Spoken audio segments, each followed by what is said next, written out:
Oh, hello, everyone. Hello, hello, hello, hello, hello. Welcome to Blood and Popcorn. It's Friday night, baby. And you know what that means? Gonna get a little blood in the popcorn, a little popcorn in the blood. Because tonight we have Denise's second pick of the round. And it's a creepy one. It's a scary one. It's one that made me piss my pants. No, I'm kidding. It didn't really, but it came close. We are watching tonight Insidious, as chosen by our very own Denise Pantoja. Denise, Glenn, welcome to the show. It's another Friday night, and here we are with Denise creeping me right the fuck out. Yeah, no shit. I can Good try God. harder. This is just That's your B base effort? level. This is my base level creep out. Creepy veil and candle is your minimum effort. That's pretty good. Yes. It's better than I did. I put sunglasses on. That's what I got done. I just turned on some red. Holy crap, that was intense. Hey, everybody, welcome. Welcome to Blood and Popcorn. That was a lot of fun. That was very high energy.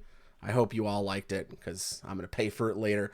Denise, Glenn, here we are. It's another Friday night. We've got an awesome movie to talk about tonight. Denise's pick, Insidious. Yes. Denise, right from the gate, I want you to tell me why you picked Insidious and then tell us a little bit about Insidious. Because it's fucking scared. That's for damn sure. That's pretty much why I picked it. All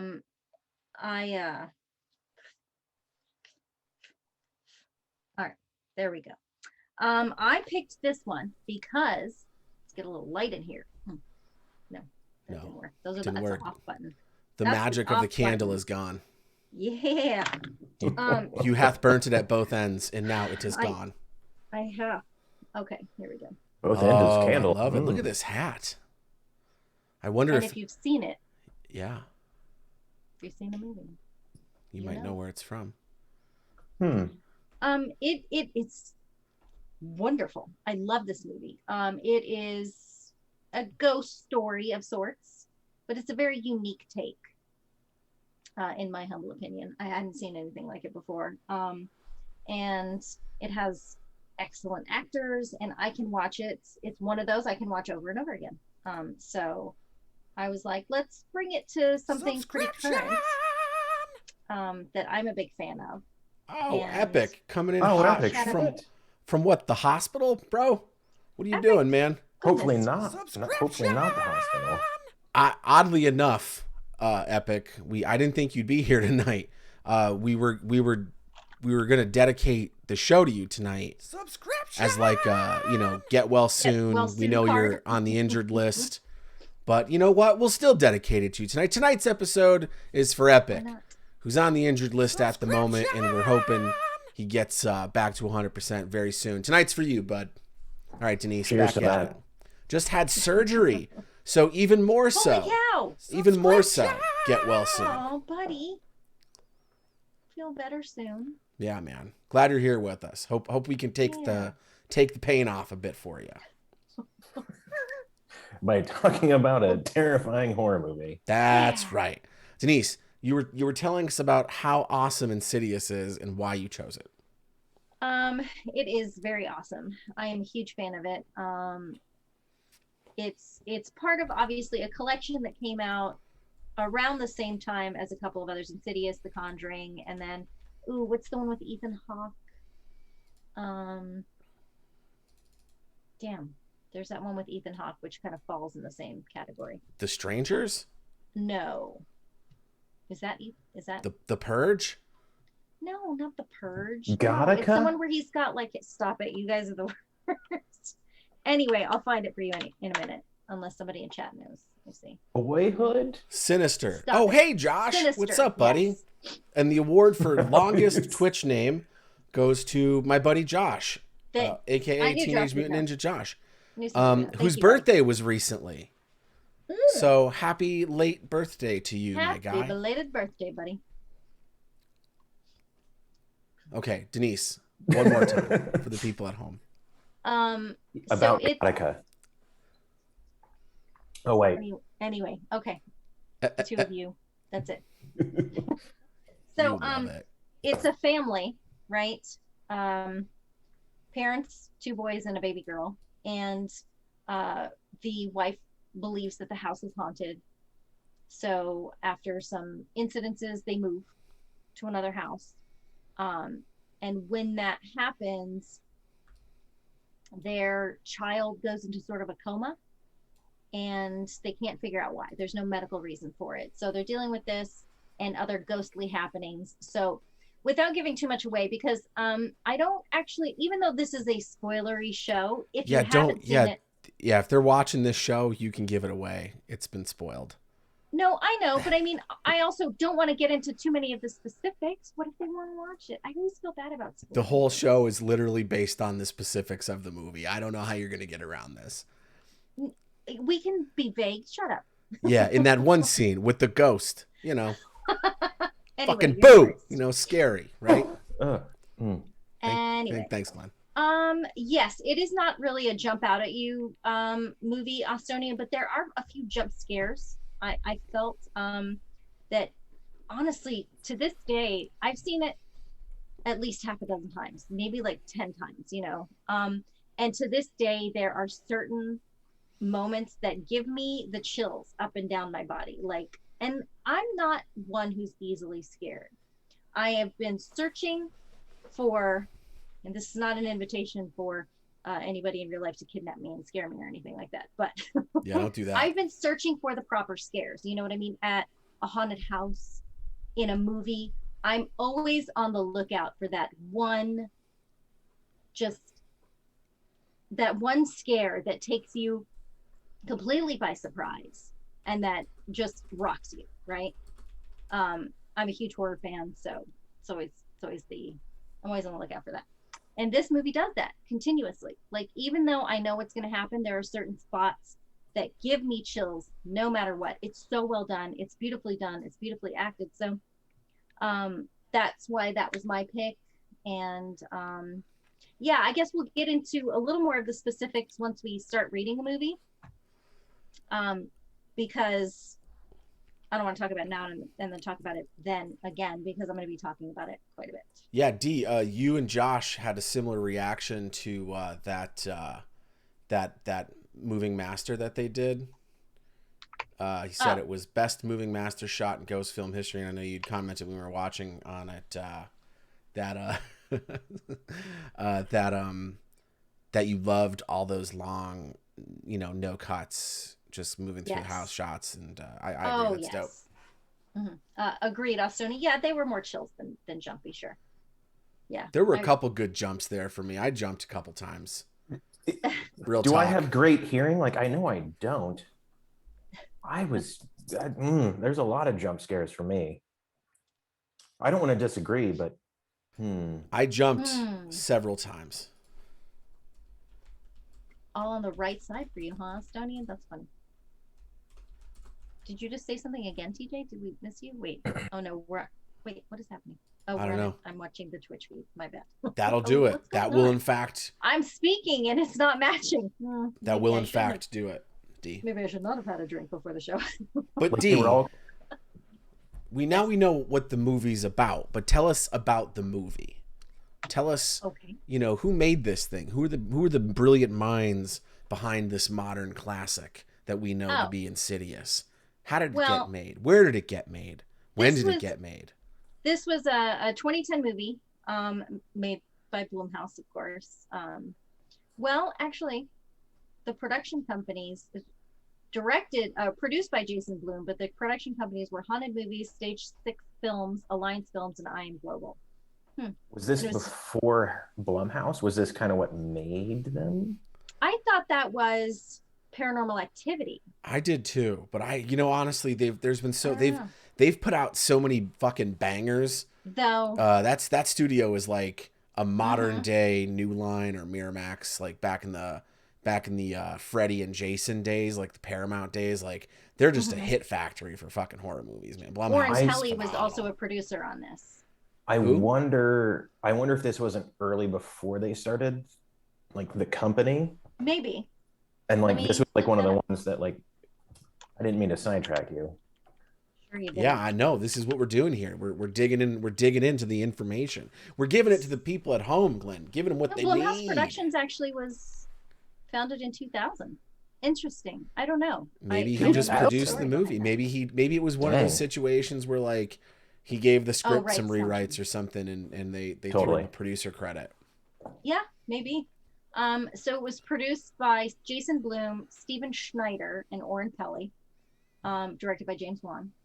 And the one thing I love about this movie is that it's one of those movies that bridges the gap, not to shit on all the lovely B horror that built my love for horror, but this one is a very well done cinematic experience with amazing actors.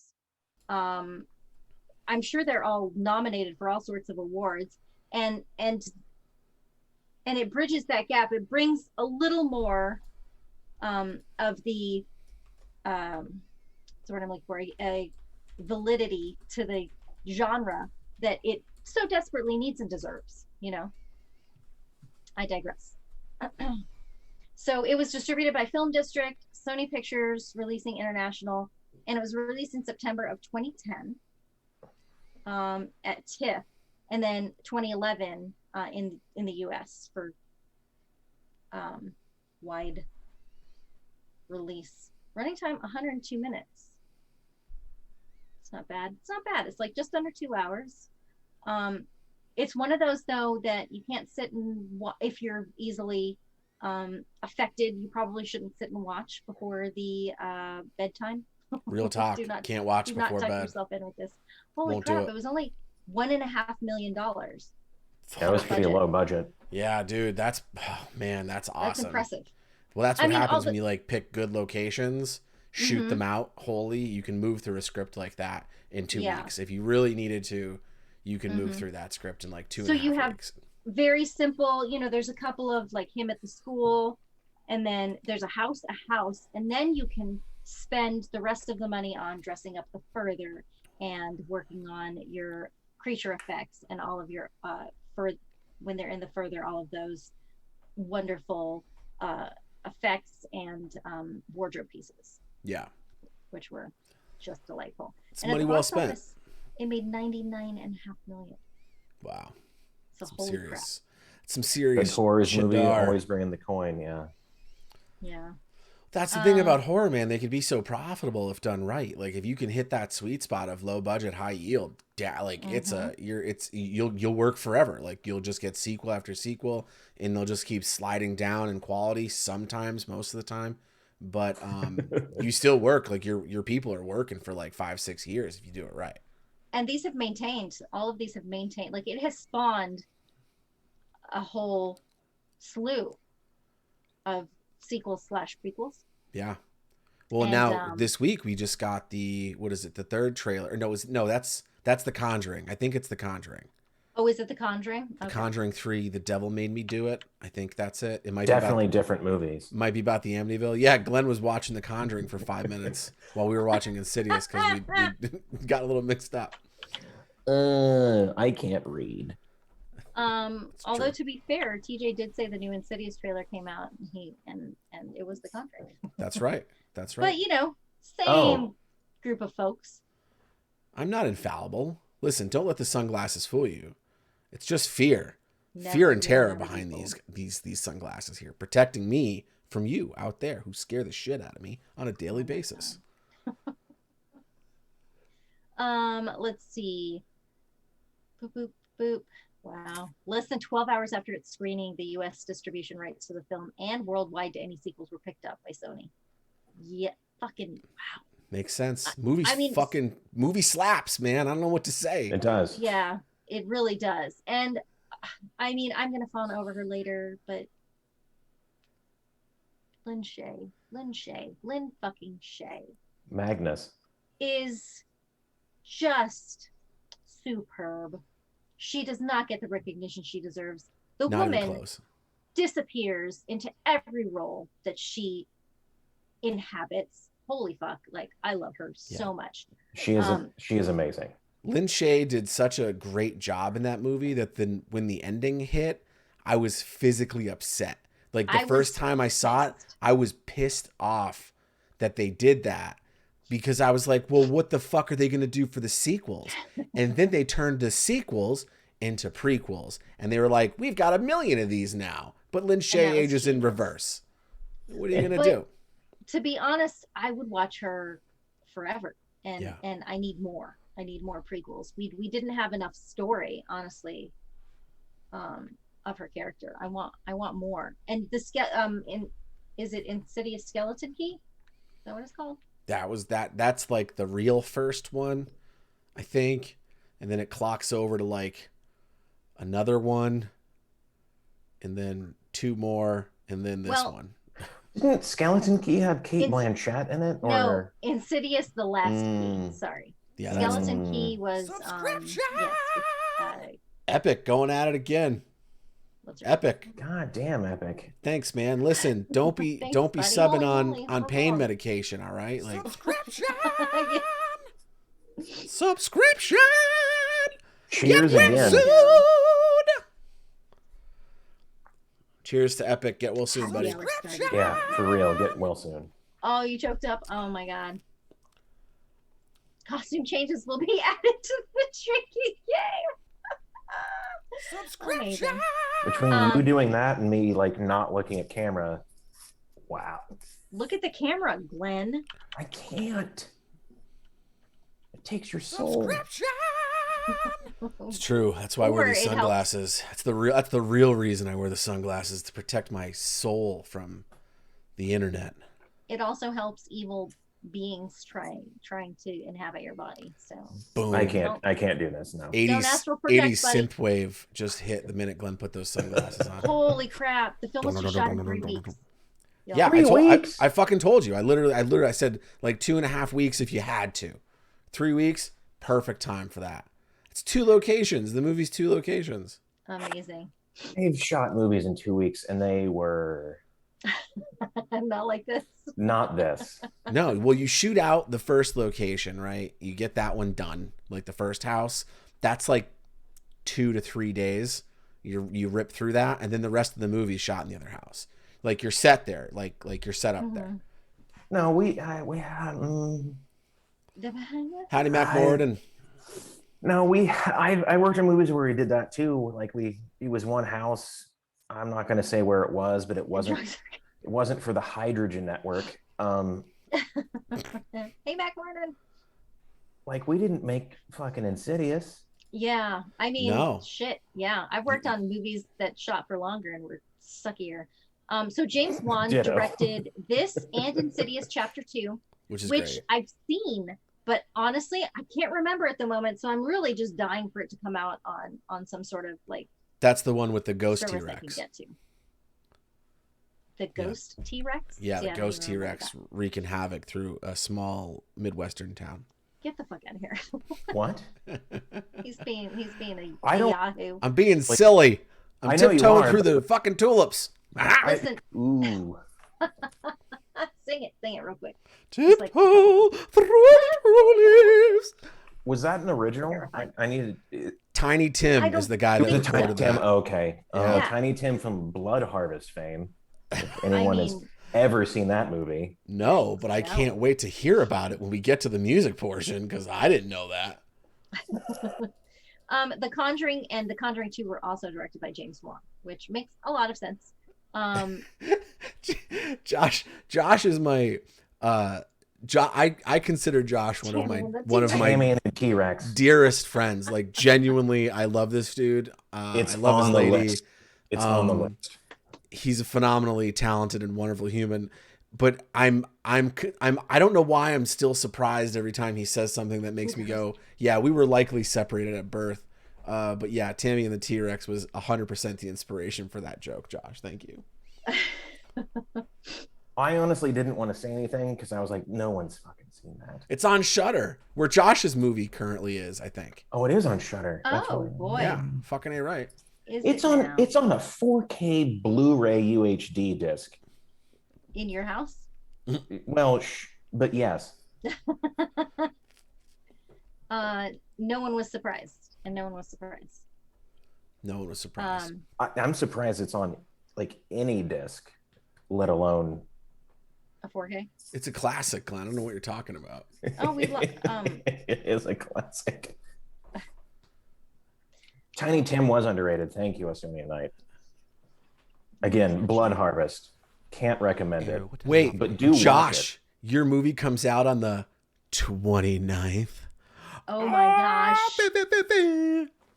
Get out. Does that have some sort of connection? Yeah. Hey, what day is the 29th? What day? I need hold on. I need a calendar. I'm pulling a calendar up. Hold on. It's Thursday. A Thursday. It's a thirsty Thursday. That's good to know. That's good to know. Oh boy. Why are you being all creepy? Is it going to be live, Josh, or is it just airing the same time as the new Creep Show? Well, he'll answer eventually when the delay kicks in. He will answer. Yeah, the delay. I was like, I was like looking like it's real text. Man, oh man, alive, Glenn. Yo, you know, now that Denise has told us a bit about the history of Insidious, which is really amazing, knowing that budget and the time they made it in, that quality movie, it really speaks volumes to the people you surround yourself with in that environment. Like, and you have a team, like the three of us here on camera, we are a production team. We are a 3-person production team. We always, we'll bring in other people. We'll bring in ADs and additional support that we need. But we're like the tripod, right? We're a unit. As you go through the world of production and producing, you build out people you want to work with all the time. We've got a couple director of photography friends who are phenomenal that we work with all the time. Gaffers, Brad Bailey, who designed the Channel 29 logo and its initial look, is our production designer and one of our special effects artists. Yes, we would love to work with James Wan if he would. Yes, absolutely. If James Wan would like to direct the next movie. Right. We would have you. Sorry, I didn't mean to interrupt. I had to make that joke. Yeah, but yeah, that's the thing. And when you find those people, this is the kind of quality you get, because the thing about working with people you love is that there is a shorthand that comes along with that. Your director and DP team are intimate at that point. Like, and I don't know if this is how it happened, but it's how I bet it happened. And everyone just kind of knows what each other wants, and you can just go to work. It's a really beautiful thing to watch. That's right. Also, Angus Sampson and Lee did a live alternative rock show together here in the 90s called Recovery. Sorry. Oh, amazing. Sorry. Who did this? I'm sorry, say that again? Angus Sampson and Lee Winnell? I would assume or so. Some other Lee. Is Angus Sampson the guy with the beard? Oh, I'm gonna look. I'm locking this away to look this up. Yes, that's correct. Yeah, it's the ghost hunting duo with Lynn Shay. Awesome. What? If you'd like to know more, yeah, Josh said earlier that a bunch of Aussie actors are in this movie. Obviously, Rose. I didn't know everyone else was though. Oh shit, they are. Oh my god, they are from 100 Bloody Acres. I didn't put that together. It's one of the movies in the watch list somewhere. It's when you kill a lot of my family. Mm-hmm. That's fucking hilarious. When a lot of your family kills everybody else. Also true. True. Come on down to the acres. We're cleaner. We put a lot of plastic down. Yeah, it's mostly done in the. I mean, not Dexter references. What? I'm sorry, you saw that show. You didn't watch Dexter? No, we didn't. I know, it's surprising for somebody who skipped the fucking end of it because it's terrible. But the worst beard I've ever seen painted on somebody's fucking face. Oh, that's the worst. Atrocity. Oh, the finale. Do they have to do reshoots? I don't care. It was fucking terrible. It was high school theater, like Spirit Gum bullshit. Oh no. On anyways, I'm gonna get on a Dexter tangent for a second, and I think you're there. We're gonna shut it down. I think you are. Anybody who's seen the end of Dexter knows what I'm talking about. It's the worst beard ever put on a fucking actor ever. Yeah. And I'm sorry for anybody that worked on it. Are you? Oh wow, that's fun. I feel like you're not sorry. Yeah, the Josh said the editor for Insidious is the same cat that cut The Conjuring. That makes That sense. makes sense. Again, this Yeah. is that whole you find a team and you keep working with them as much as possible. That's That great. makes sense. Because when you have, I mean, especially because I did a lot of editing work at Geek and Sundry when I wasn't actually editing, but I literally watched hundreds of hours of like We're a Live Frontier, Relics and Rarities, all of those shows that I produced for Alpha, I watched incessantly. I watched the rough cut, I watched the second cut, I watched the final cut. I mean, there is a very particular dance that you like it's like having a dance partner. You start to learn how to speak to each other. You start to learn shorthand and sometimes the editor will get into your brain enough to be able to anticipate or at least get immediately what you're trying to say. The communication gets so much closer. So I can anticipate your needs, and you know what I want. it's super not like that. That's some Starship Troopers. Oh, sorry. Yeah, Denise, come on now. Let's be professional about this. Glenn, without going too far into it, because we're obviously going to dive into the details as we fill our buckets. But without going too far into it, overall, what do you think about this movie? Like high level thoughts. It's. Did you read my notes? No, I never read anyone's notes. I wait till that's surprised. Good. I try not to do that either. Sorry if I just fucked up the sound right there for a second. It's all good, buddy. We forgive you. Cool. It might be one of the most technically, not like technically, but like technical perfection for a horror movie. It's damn close. It's damn close. I can't come up with an answer that's better all around. I have some things that like I'm gonna nitpick about, which is who cares what I think, but because like we all do, Glenn. Like that's why you're on the show. Thank you. I mean, really, there's nothing I can really like shit on, or even be like, oh, that was dumb. It's like it's almost technically perfect. Yeah, I agree. You know, this is easily like by far and away my highest rated movie to date on this show. Like, I think mine too, without like actually looking at the scores. Yeah, without looking at them, this has got like a fucking huge lead on everything else we've watched so far, because it really is like it's one of those movies that comes along where, you know, and I've seen this like just about as many times as Denise has. I love this franchise, and there's just something about this movie that it's just, it hits every note, man. It's a symphony. It's a symphony of horror. It's absolutely beautiful. Mm-hmm. And I think every time you watch it, the thing about it that makes it so great, you know, is that every time you watch it, it's like the filmmakers did such a phenomenal job of just putting the most subtle and just right in the background. Like, I didn't see some of the ghost shit until my third or fourth watch around.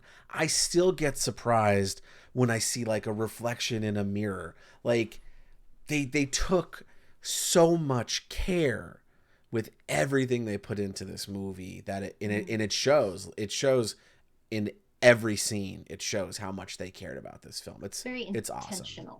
Yes, that's actually a phenomenal word to use, Denise, because it is intentional. Like, you don't make a movie this good by mistake. Like, good movies get made by mistake all the time. Sometimes you get the right script or the right actor or the right director, and one of the pieces is so heavily weighted that it can take a bad element and turn it into something good, like a pug. You know what I mean? So ugly it's cute. Sometimes it works.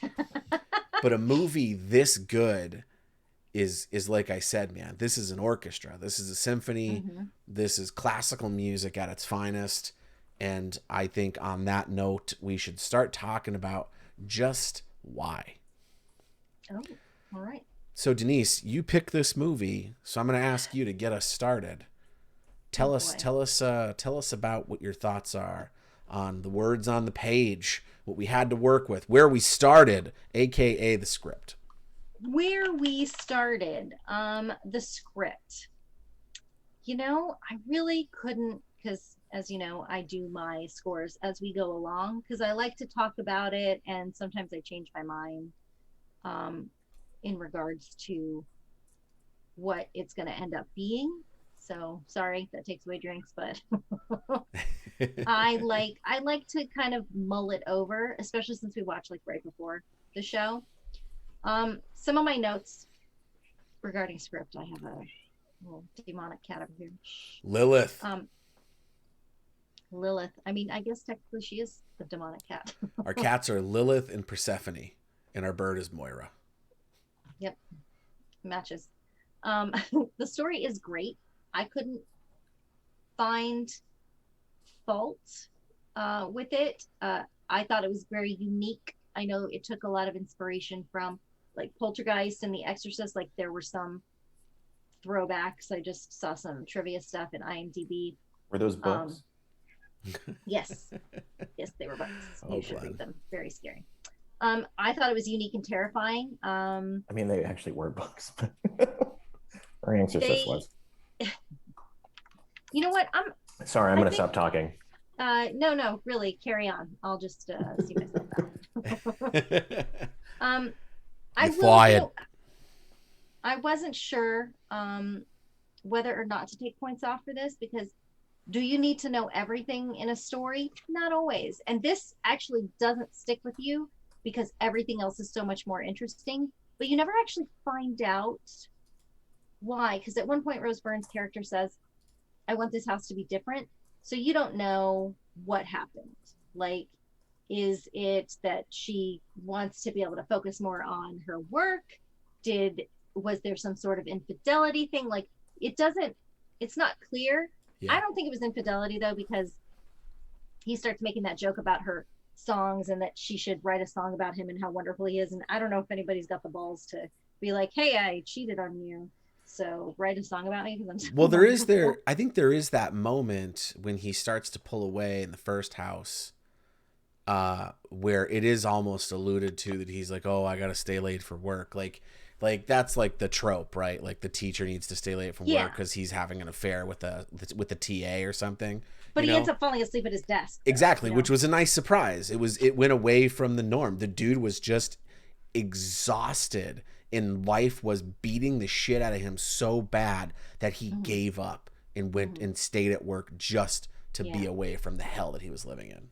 And maybe that's it. Maybe he had been, but that, because I was like, maybe he wasn't helping out enough at home with the kids. But she also says, you've never had to stay late before like this. So I don't know. So maybe that loses half a point, but should it? Because again, you don't need to know, like one of the wonderful things we love about Romero's trilogy is that, it's more than a trilogy now, but the original stuff is that you don't know, there's no why. You just get dropped in the middle of the shit and you got to work through it. I love that. I was thinking the same exact thing. I'm like, how do you take points off or not? Okay, the part with the baby monitor sends chills all over my body every damn time. It is so well done. It's so well written. Also, ghost children suck. Just throwing that in there. The guys, Specs and oh my god, what is the other character's name? Other guy, I think is his name. No, that's not his name. No, it's not. Not Specs. Was it not Specs? It is not Specs. It is. I'll tell you right now. Tucker. Tucker and Specs. I think that they were the perfect amount. It was just a dash of levity. Their competition with each other, and their quips were just enough, but it never took you completely out of the story. You're still in the corner, like in the fetal position because you're scared as shit, but you get a little laugh here and there, so that was nice. I don't know. I'm like torn. I'm torn. You know what? Fuck it. I'm gonna give it a 10. I give it a 10. Wow. Big move. in this. Big move. Big bold move. All right. I like it. I'm all for it. D. Yeah, I'm sorry. kudos to you. I mean, I disagree, but I'm all for it. I mean, I know. It's bound to happen. You're going to disagree, but again, when you guys talk, maybe I'll change my score. Maybe I will change my score. That does warrant a drink, I believe, but no, we're not going to talk about that. Carry on. Oh yeah. Hilarious. Sorry. Glenn, what were your thoughts? What were your thoughts on the script there, Glenn? Epic, hilarious. I've seen a lot of horror movies, as both of you have, as I assume everybody has that's listening to us and watching us, not just listening. This isn't radio, Glenn. Radio Watford. Like, this is my initial like churning out thought, like haunted kids or houses, specifically houses, are a little like overdone, but like we're like 100 years into cinema, so like that's kind of nitpicky. But I will say the reason I'm going to give it a little bit lower, the mechanic and the reason for crossing over from like the real world to the dad to getting into the netherworld, to me was a little clunky and like just like kind of, it was like a stumble a little bit for me in the narrative. I don't know how they could have done it better, so like I can't really shit on it that hard. What you mean, getting into the further period? Into the further, yes. I don't know. It just kind of like I know they alluded to it with like his flashbacks that you sort of saw. I don't know. It just kind of seemed like a thing of like, we need somebody to get in there. Let's figure out a way to get him in there. So do you think that it just happened too quickly? Because technically, when you astral project, that's how we can get there. Or do you think he should have been traveling into the further for longer? Oh, no. I more the like them just being like, oh, you did this when you were younger. Oh. And I was just like, oh. That mechanic. Now, I will say, the first time I saw this, like, if you would have had me score this the first time I would have saw this movie, it would have been much lower. Because Glenn hates movies. I don't fucking hate movies. Glenn hates John Carpenter. God damn it. Hey guys, we have inside jokes. That's funny. That's good. Love of God. Do not make that a hashtag. I will fucking murder you. It's going to be a t-shirt. Glenn hates John Carpenter. It's just going to be Glenn's face with a bubble that just says "fuck John Carpenter."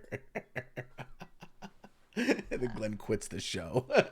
All right, fair enough. I didn't really care for The Ward.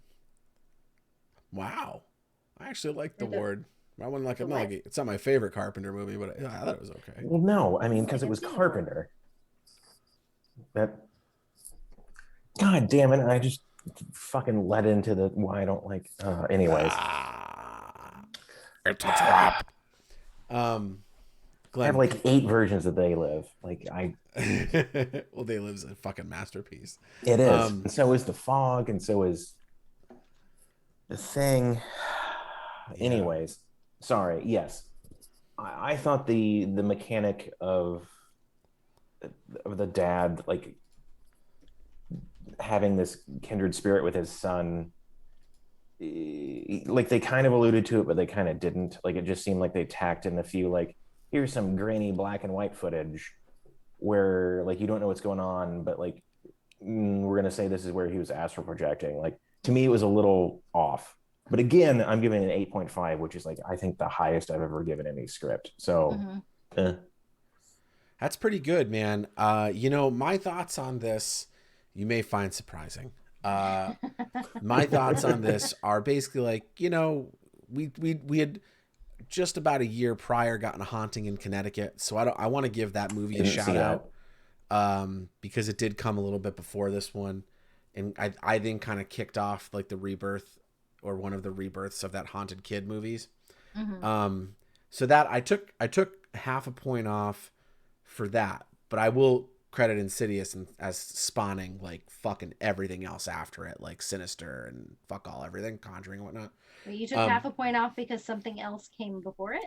Just because the idea, the core idea of a haunted kid movie isn't original enough for me to give it a perfect score. I did give it a 9.5.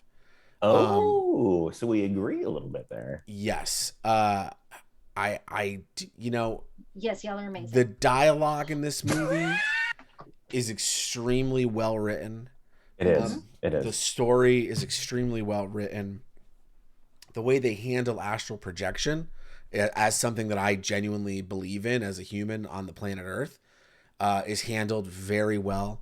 I just, you know, I think they told a really great story, and they did it in a way that felt genuine, and it felt real, and it didn't feel forced. Like Lin Shaye's explanation of that moment in the movie where she's explaining what's going on and how deathly serious those words are, but spoken in such a calm, and like it's almost like when someone when the building you're in is burning, and the one person with the cool head grabs you by the shoulders and looks you in the eye and says, "We have to go now."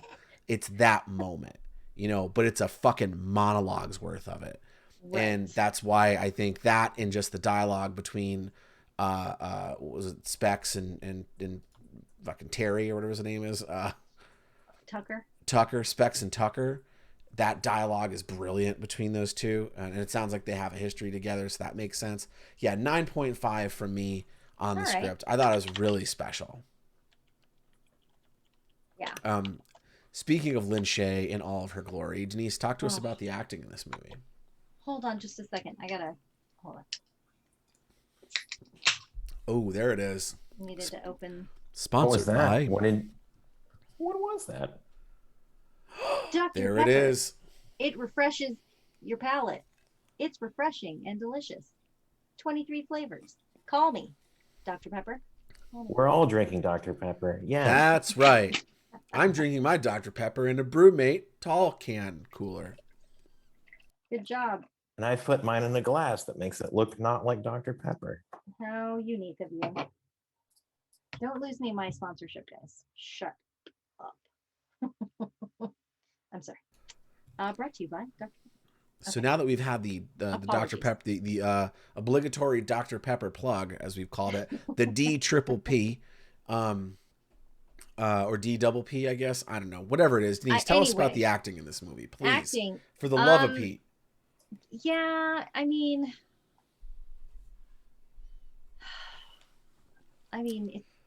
these actors are fabulous. Rose Byrne as a grieving mother is just, she's just so good. You got Patrick Wilson, he's always fantastic. I love him. Look at the difference between this and The Conjuring, where he plays Ed Warren. Barbara Hershey, come on, it's Barbara fucking Hershey. And then it swings up and you have Lynn fucking Shaye. This woman, listen, I'm giving it a 10 as well, because I know y'all are lower, but I'm giving it a 10 because it's great. It's great. Everybody is an excellent actor. Lee Whannell, he was in Saw, but I don't think it was until this that I realized that he was in Saw. That he was an actor. No, I knew he was in Saw. You know, that he was. I'll tell you this: he did more acting. Right now, real talk. This is, those memes where it's like I was this old, this many years old when I found out. You didn't realize? I knew the name, I knew the association between the two movies, but I never, until just now, put that together. What, that he was in Saw? That's him. That's the other guy in Saw. It's a James Wan joint. Come on. I know. I get it, but I never connected the dots until just now. Although, to be fair, Lee came before the James Wan horse, because Lee wrote Saw and James Wan directed it. So real talk. Didn't they write it together? Was it James Wan and Lee Whannell? I thought he wrote it with somebody else. Maybe. Let's see. Let's find out. I could be wrong. While you're finding out, D, if you're done talking about the acting, I'm gonna kick it over to Glenn. I am. They based it off their love of Argento. Just by the way. Who Glenn also hates. Hate him. Yeah. No, okay, my bad. You're right. James Wan did write it as well. He created it as well. Oh, I didn't realize it was James Wan and Leonard. Outstanding. Because it's been so long since Sawking. Glenn pours that beer We're on all over Saw his new 85. computer. Listen, Glenn, tell us about the acting in this movie. What goes on in the mind of Glenn? I give it a 9 to not bury the lead. A 9.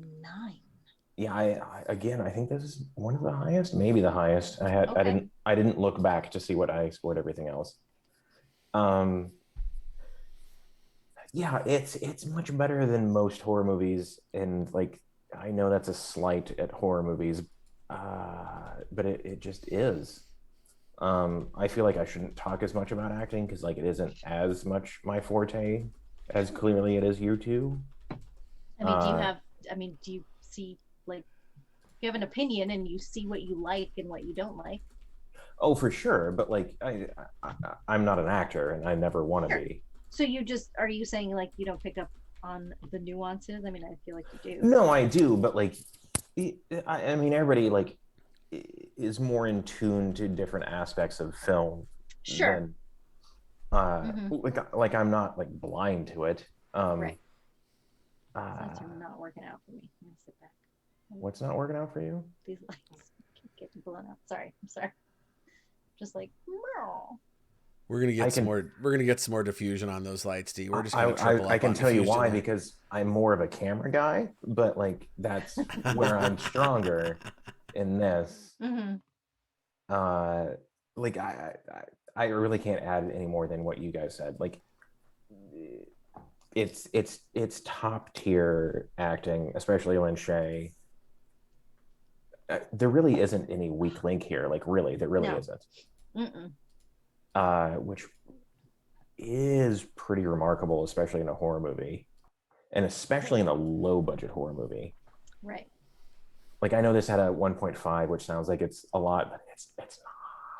Yeah, and it doesn't look like a low budget because that's low budget nowadays, right? Well, I mean, this was 11 years ago, but it does not look low budget at all. I'll tell you right now, it was definitely a union movie. And I'll tell you what happens when you do a union movie. That 1.2 or whatever they had gets cut damn near in half. So, realistically, it's a big cost. Like, listen, you get what you pay for. You work union, you're getting professionals, you're getting people who know how to fucking do their job and are going to show up and do it. It's worth the money if you can afford it.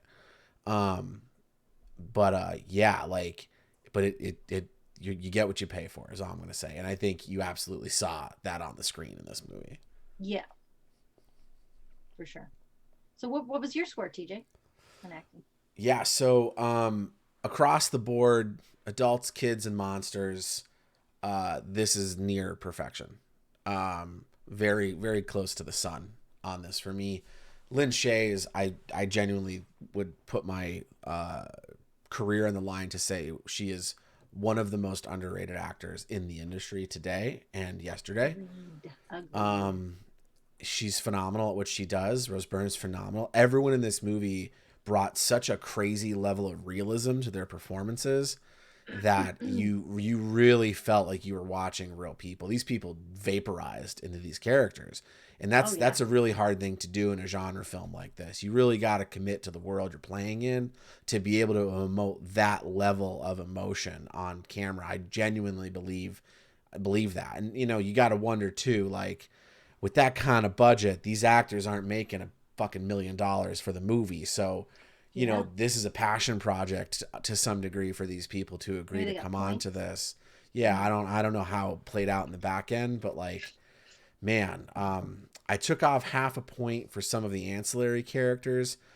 Listen, sometimes you will put a high level actor in a small role just to put them in there. Fucking go watch Maverick and watch the card scene and see that thing filled from, top to tail with phenomenal actors with one line each. But I thought the doctor in this, when in the scene where he first loses consciousness, was not up to par against a very committed Rose and Patrick in that scene. I don't think the dude's a bad actor by any stretch of the imagination, but you had like award caliber acting against someone who's just very good on camera, and he just couldn't keep up. I thought the nurse did better with the feeding tube stuff. Oh yeah, no, she was great. But even then, you're in a scene with a mourning and crying Rose Byrne, and you're not. Yeah. It's a hard get to put someone in that She did a position. great job lubing up that tube. I agree. She lubed the tube and stuck it right in there. Really? And fed the kid through a tube, I guess. Just the worst. But Sorry. No, you're not. Yeah, I gave this. I gave right, the I'm acting in this movie 9.5. I gave it a 9.5. It was near perfect, except for a couple of the ancillary characters not really keeping up with the main cast, because the main cast was absolute and utter perfection. Yeah. Chef's kiss. Mwah. So as we all know, great acting can oftentimes be enhanced or unfortunately drugged down into the dirt by bad or good special effects.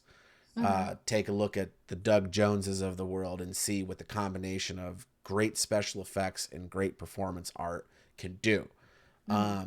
This movie had a bunch of stuff going on, both digitally, practically. Denise, what were your thoughts on the special effects for this movie here? I gave it an 8.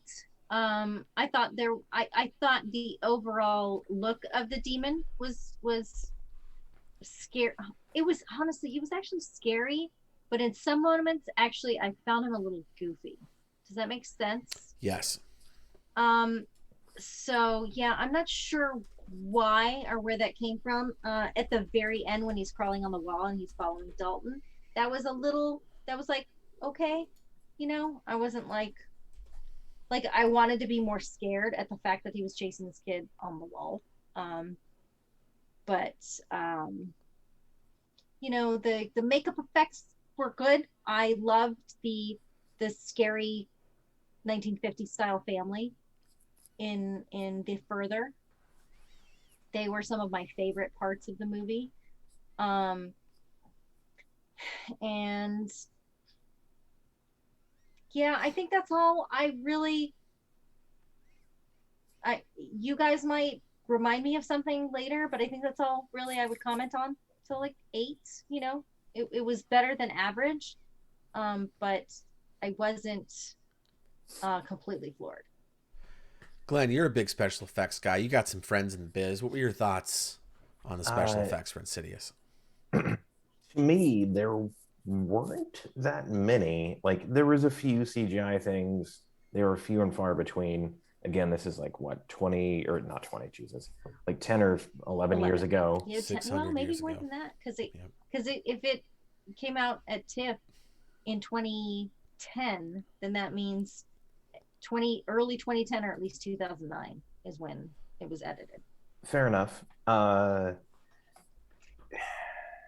There really weren't many makeup effects. Like the demon had his own thing. Excuse me. I gave it an 8 because there wasn't a whole lot to, like, in my opinion, to go off of, especially versus like super practical effects heavy like 80s movies like The Thing or even Hellraiser, like we're talking about, Doug, or CGI things of now. Like, to me, there wasn't a whole lot to like really give special effects like a lot of score for here. I agree with you, and this is actually my biggest quibble with this movie. I didn't like the demon's look. To me, and this is in my notes, to me, he's a low-rent Darth Maul. All right. That is the quote of the episode, I can guarantee. He is a literal hornless Darth Maul. Yeah.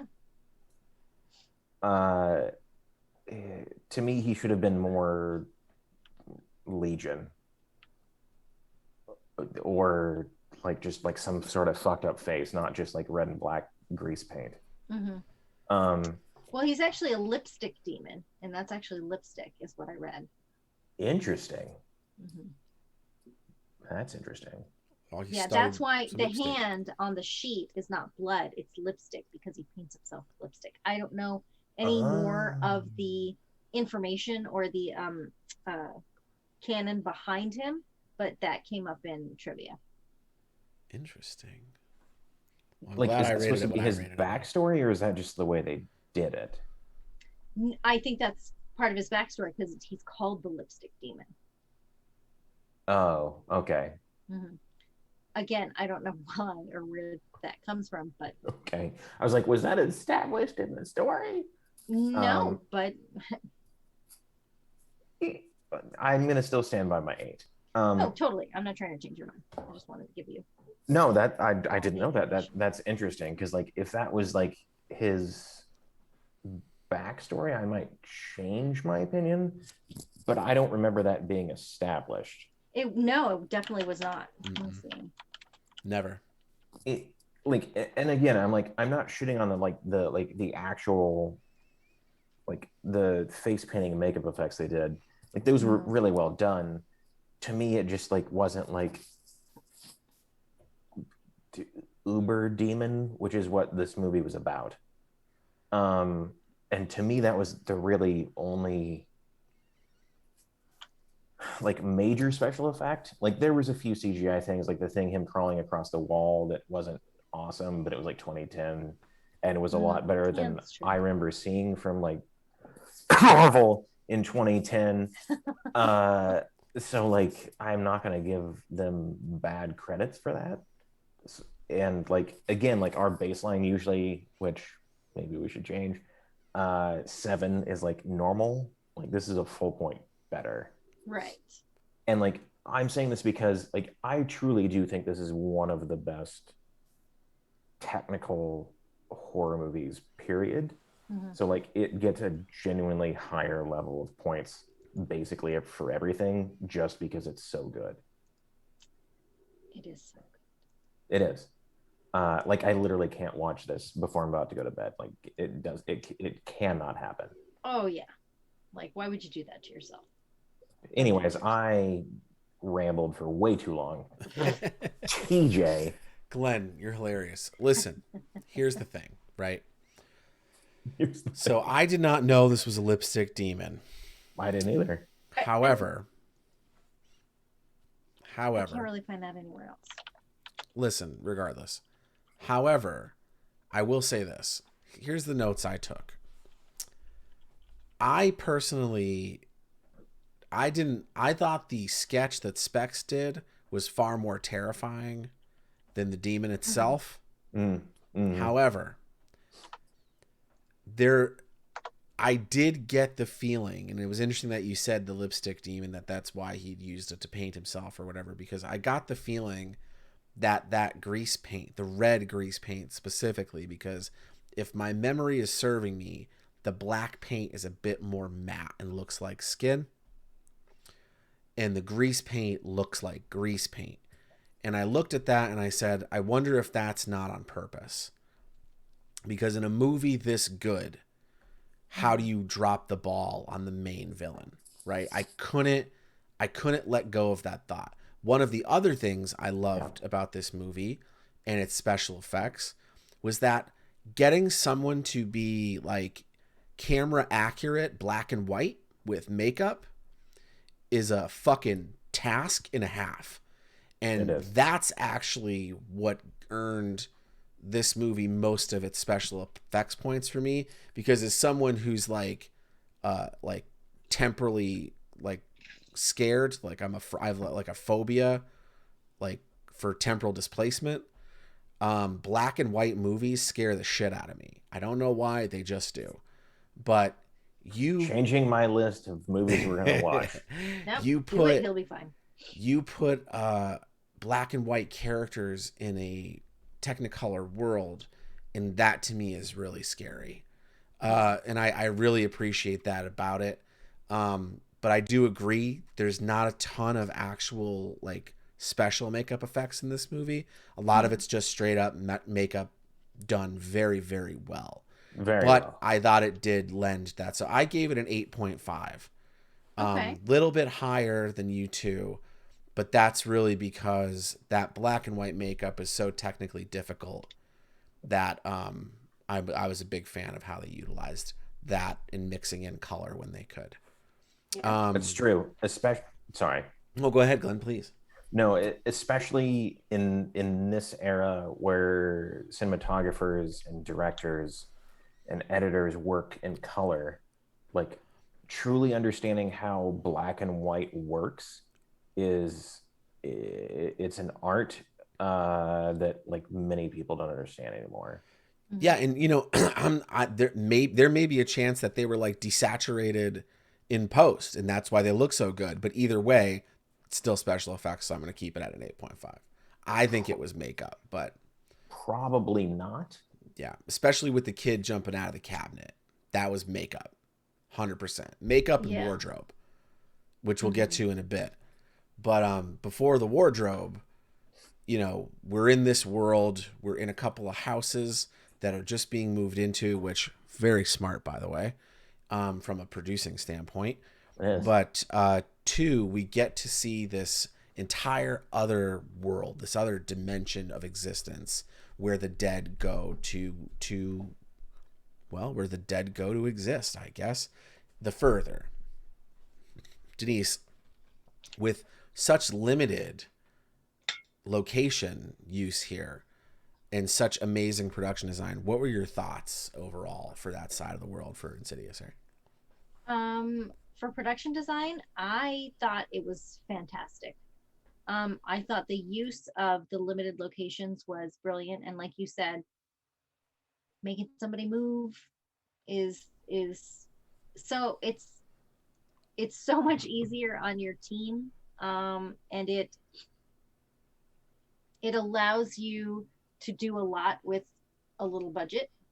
And I think that what they did was they kept it pretty slim at the school, they kept it pretty slim at the house, and then the second house, and where they spent their money was in the further.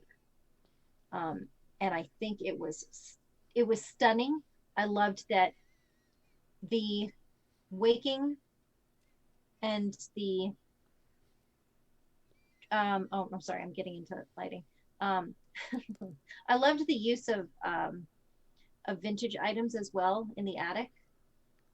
I mean, that just adds another layer of creepy attic. Um, the uh, um, the haunted mansion ride. You know, you go through a creepy attic. I mean, creepy attics are creepy attics, and they help set you in that, because that's like one of the first times we're really getting scared in the movie, and it sets you in that um, environment, in that aesthetic. Um, and then the further the I mean, technically fog is effects, but I'm gonna put it with like production design here. Even though technically it's special effects, it is its own department, but it because it set the atmosphere in the further. I'm gonna include it in it. The use of the red door, and then I mean, honestly, it was brilliant because you used the set pieces from the other houses too. So, I mean, great job there. So, I guess everything else that was done with the lighting, and the fog and everything just helped elevate it to another level. I'll give it a 9.5, because now I'm getting like very self-conscious about my tens. So I'll do 9.5. Well, Denise, you've had the opportunity to dress a creepy attic in our movie Baby Frankenstein, which you can watch on Amazon Prime, that we produced for fucking no money in northeastern Pennsylvania. So you actually, you know, you speak truth there. You know what you're talking about when it comes to creepy attics, because sometimes you find a little automaton up there and the movie starts. And what do you do? I will say I loved the Easter eggs that you found in the movie. There, should we mention them? Should we talk about them? You can talk about anything you want. It's your show. Okay. There are, I'll let y'all talk about them if you want to. There are some Easter eggs, especially in the school scene. And then, dude, the toys in the Demon's Lair, they chose all of the creepiest children's toys to be in that Demon's Lair, and I thought that was a very nice touch. Clowns, little creepy. What makes you wonder, like, where'd he get them? Right? I think when he killed children. Like decades and centuries and eons worth of, because they're all generational. Like some of them are marionette puppets that look very old. Some of them are a little more new. So this cat's been at it for a minute. And again, what a great way to tell more story. Yeah. Through the things that are around you. Yeah, I agree. Glenn, what were your thoughts on the old production design for Insidious? So I give it a 9. Obviously, it didn't have a big budget. So them basically using the 2 houses and the interiors, which I assume probably weren't all real, were very smart. Especially when they went from like real world to further. And that's incredibly smart production design and just production value to use same sets that just are dressed differently. I believe I know where the first house is because I believe I worked on a film where that was our base camp. Yeah. Oh, really? I love the staircase in that. Because we were, yes, which is why I think I know where it is, because we were shooting at the house where 6 Feet Under was, which is literally like 5 houses down in LA, which I don't think this was specifically where we're supposed to. Yeah, I don't know if we ever really find out what city they're in. I don't think we were. Like they Anytown, weren't USA. They weren't trying to hide the palm trees like a lot of places are in LA. Like Halloween that failed a couple times. No, I give it a 9 because they did an amazing job of basically using 2 real world locations. Like I can't speak if they built a lot of sets. Like I'm not sure they did. Like I have a feeling that first house was like mostly all practical, probably including interiors. Second house, maybe they built an interior too. I would bet that they shot pretty much realistically in both of those houses, which I actually don't think are very far apart. And I bet they probably shot both the hospital and the school, probably in a school. Yeah, I can see that. Probably wasn't very far away. Yeah. Especially with their budget. Well, yeah. Well, and here is, I'm so sorry to interrupt, Glenn. Here is I was done. Huge thing about making movies, especially if you're trying to keep a low budget. It's not just keeping your locations few. It's also, if you have to have different locations, keeping them nearby, because moving an entire crew is a bitch and it takes a lot of time and it takes a lot of money.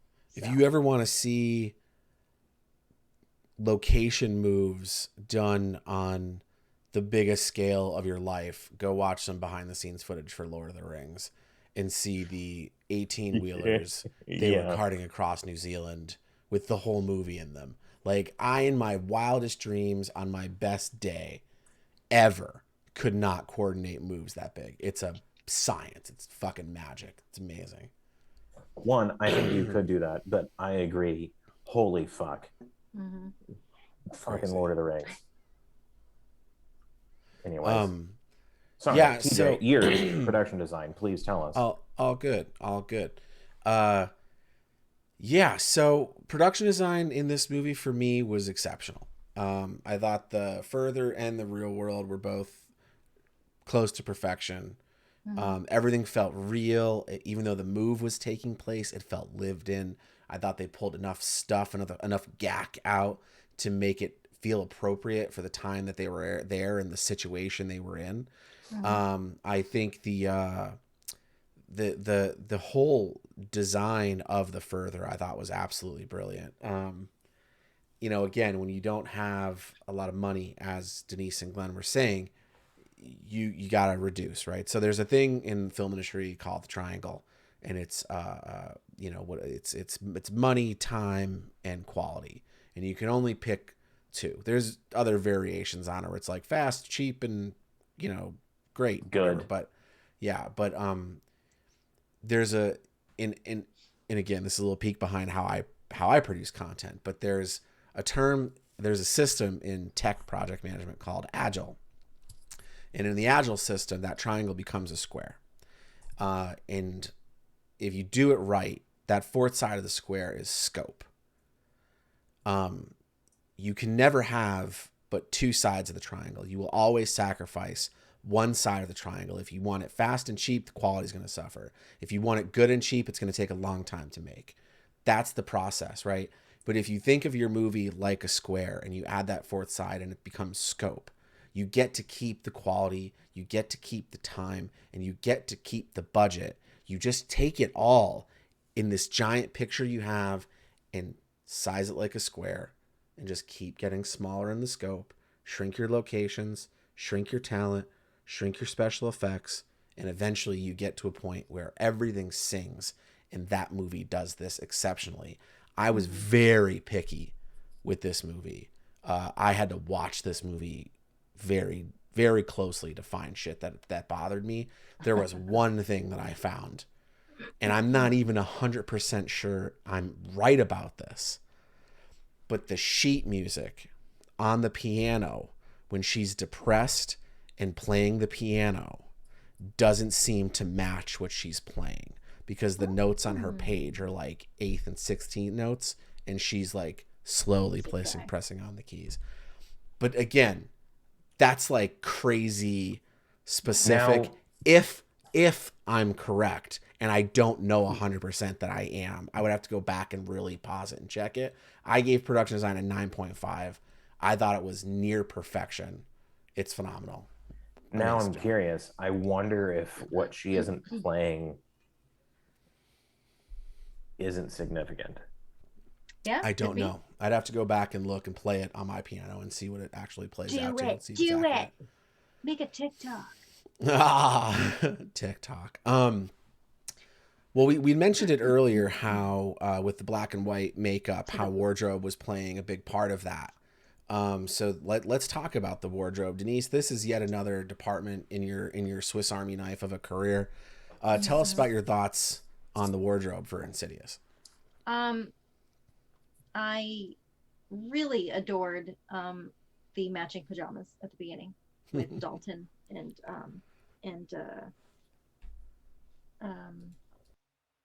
Renee. What is her name? Her name is Renee. I loved that. The parents, all of that was fine. Neither here nor there. What really got me was the wardrobe in the further. The 1950s garb. It's just delightful. I love, where'd it go? I love the scary lady. Oh, the kid, obviously, that you can see as she's walking through the house. Yikes. All of that was a very nice touch. The one thing that bothered me, and I could go back and see what the reasoning was behind it, because there could have been a reason, because again, it just doesn't seem like there's much that would have gotten past them. But Specs was incredibly dirty at the very end, and I'm just wondering why he's so much dirtier than everybody else. Like, he was in Dalton's room helping close the closet door. I remember that, but like his white shirt is like dirty. And so who was it? Was it you, Glenn? Somebody said, well, he was like fighting the ghosts. Maybe it was you, TJ. Like, were they fucking dusty? Like, I don't know. Classic dust ghost. You don't know. So I gave it Because there were those few shining spots, I give it a 9. Solid score. Yeah. Glenn, what about you, man? What do you think about the wardrobe? I give it an 8.5. Like, to summarize quickly, like, there was nothing glaring nor nothing amazing, in my opinion. Doesn't mean I didn't see it. It was just, it didn't pop out. Mm-hmm. Again, that's like a full like 1.5 higher than my like baseline of 7. Again, because this movie deserves extremely high scores. I think honestly, because I gave it that high, I'll justify it in that, like, because I didn't notice it, it was great wardrobe design, much like editing, unless like they're supposed to be like called out. Yeah. Like if you're watching a movie from 2010 and it's supposed to be a movie from the 70s and you're like, oh shit, this was great 70s attire, or like this movie is all about its editing. Right. Which I don't think. Go ahead. No, I was gonna say, go ahead. No, I'm sorry. I'm just such an interrupter.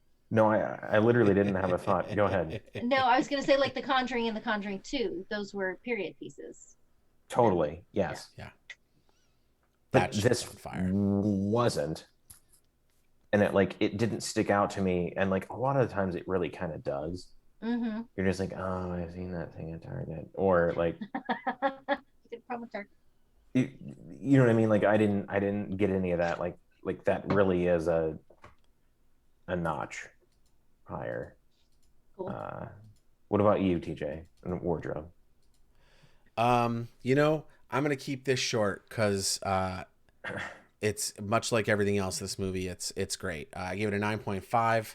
I had one issue. It was in the kitchen at the beginning. The fucking tie had some weird continuity issues. She fixed it, and then it was a mess again.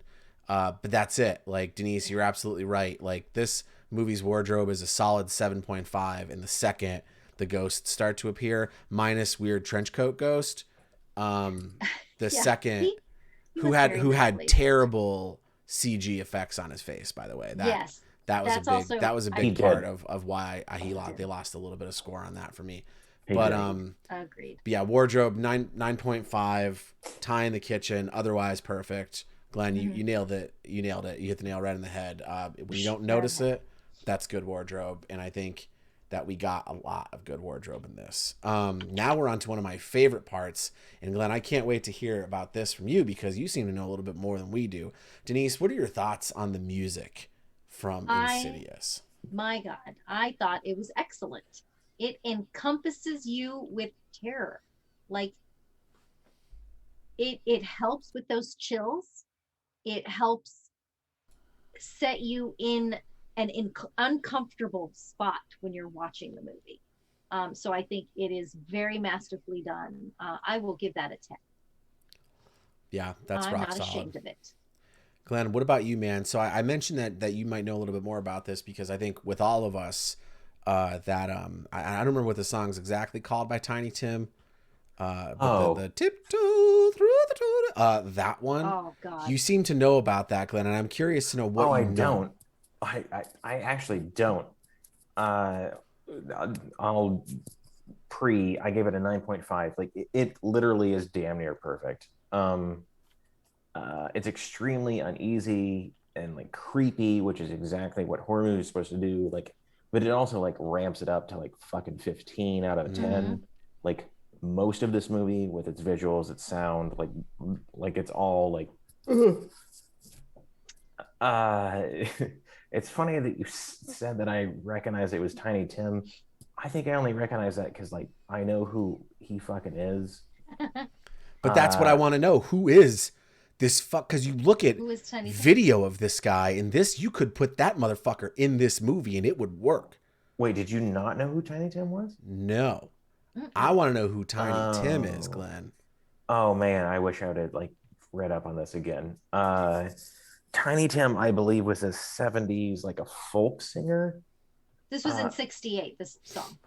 Oh, okay. So that makes even more sense. So like 60s folk singer, Oh God, what do you want me to say? Like the fucking 60s, like peyote, fucking acid, and like and like weed and like Height Street and like I don't know. Um, Tiny Tim was like counterculture personified. Like he scared parents Huh. mainly because he was like super tall and sang like this. I sang for the tulips and like did Did that shit. did he always sing that way, or is it just on Yes, particular songs? Wow. I have always I some am information Iron about Man. that whenever you're done. Let's always hear that it. way. Seriously, look him up. Creepy dude. I've said this movie fucking 3 times I think already in the stream. Blood Harvest. It's not good. It's not. It's weird. I think it's 80s, but it looks like it's 70s. You know, like one of those movies. You're like, oh, you're like 10 years behind its time. It I'm rambling. Tiny Tim is a weird icon that could never be a thing outside of his own time. Um, man, Okay. I don't know how to. I believe he was known as like the ukulele, like really tall dude. Okay. He had a few horror movie Blood Harvest, and I honestly can't remember the other ones because I only But saw you Blood know, Harvest. if you guys want to find out, you can always check the Discord, or maybe Glenn will be kind enough in the Blood and Ooh. Popcorn channel to post some info on Tiny Tim and where you can see him in other movies. I will. I will. Boom. Boom. Excellent. But you gave it a 9.5, Glenn? I did. That's funny because I also gave it a 9.5. Get out. If No, you, that's a lie. I'm joking. That's a lie. I gave it a 10. A fucking I, 10. I will say, if you want creepy music in the same vein, that is Tiny Tim's music. That's what he did. Okay. But I will shut up about Tiny Tim because I am not You're an not a expert Tiny on Tim. him. Breaking No. news. Glenn hates Tiny Tim. What's up, Sean? How's it going? Brain Bee Studios. I don't know I'll if live with Josh that. is still in chat, but Brain Bee Studios is also an Aussie. Our buddy Teenage Do Mutant Ninja you know Josh each is an other? I'm just kidding. Australian director Oh yeah, Australian Night. Yeah, and exactly. producer. He did play ukulele. That's what he was known for.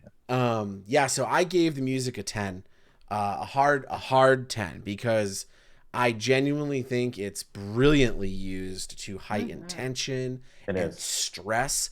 That fucking soundtrack will stress you out. You will go to sleep hearing the song of Tiny Tim echoing, rattling around like a 22 slug in your head. Let me tell you about the music in this movie. The music in this movie is so expertly used.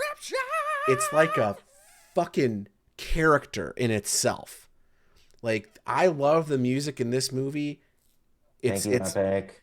Oh dude, Epic coming in hot. God damn, Epic. Oh, Epic. Thank Epic you. coming in super hot tonight with the gift subs. Thank you, my dude.